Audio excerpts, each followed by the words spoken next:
In our last segment, we focused on a pair of key commencement speeches given by the president in the last couple of weeks. Now, love him or hate him, it would be tough to argue that Obama is an inappropriate graduation speaker.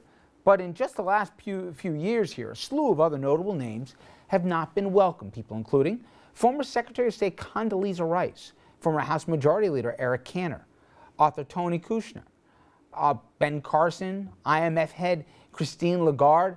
They've all either had their invitations revoked or canceled their speeches in the wake of protests and complaints. Now, here's my point about this, and I know you guys, it purchased you something a little bit different. You'll have graduates, and that's fantastic. But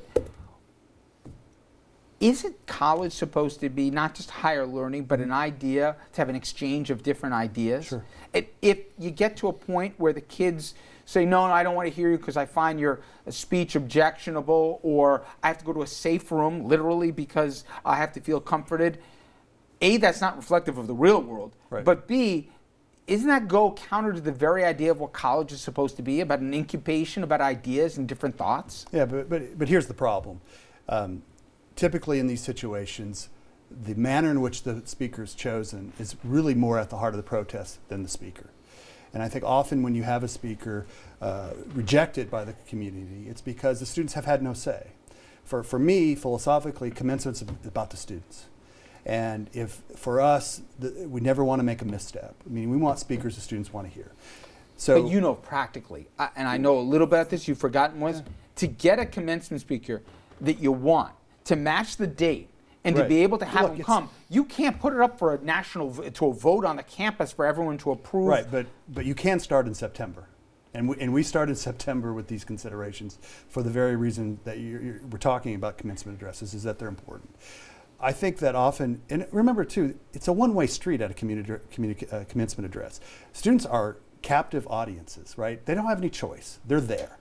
So if you're going to sit for an hour, or 2 hours, or 3 hours for the ceremony. You can't make everybody happy. I mean, no, I don't think you can make everybody happy, but I think that if you've not had dialogue about being open to the speaker and some buy-in, you won't get students talking to students. I mean, the way to anesthetize the conflict, in essence, is to have students representing the issue about why that speaker was chosen. And oftentimes, I come from, my previous institution was a private institution, the speaker's chosen by the advancement office of the institution for the sake of raising money. Mm-hmm. Talk about a disconnect. Yeah. It's huge. And there's risk there. I just stuck with me when what happened to Condoleezza Rice at Rutgers. Now, I get it. The run-up to the Iraq War, she sold it and everything else. You can certainly take issue with that. But nobody's going to debate that she's A, an accomplished person, B, she served the country, and C, she's probably got something interesting to say. Forget that she's also got a background in academia at Stanford, or I don't have to sell the bona fides. For some kids to say, I don't want to have to hear what you have to say, we're going to have litmus tests on where free speech starts and stuff. I totally get what you're saying. And I deferred. I think it's a little more complicated than that, but maybe I'm wrong.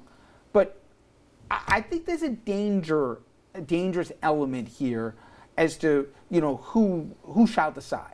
Yeah, and I think, and I appreciate what you're saying, because I know that everybody goes through this, and you have to be inclusive in terms of how you try to come up with these speakers, because you can't shove a speaker down students' throat, because they are a captive audience.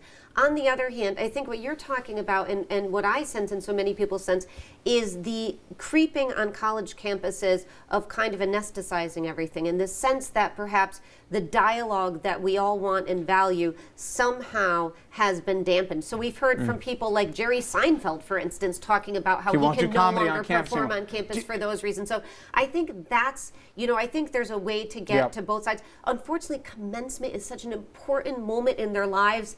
I think it's hard to have the discussion at that point. It's got to be had in earlier points. I got to have you guys back, because I want to talk about college campuses and what's going on there, and if it's different than it was 10-50, better or worse. We'll talk about that more.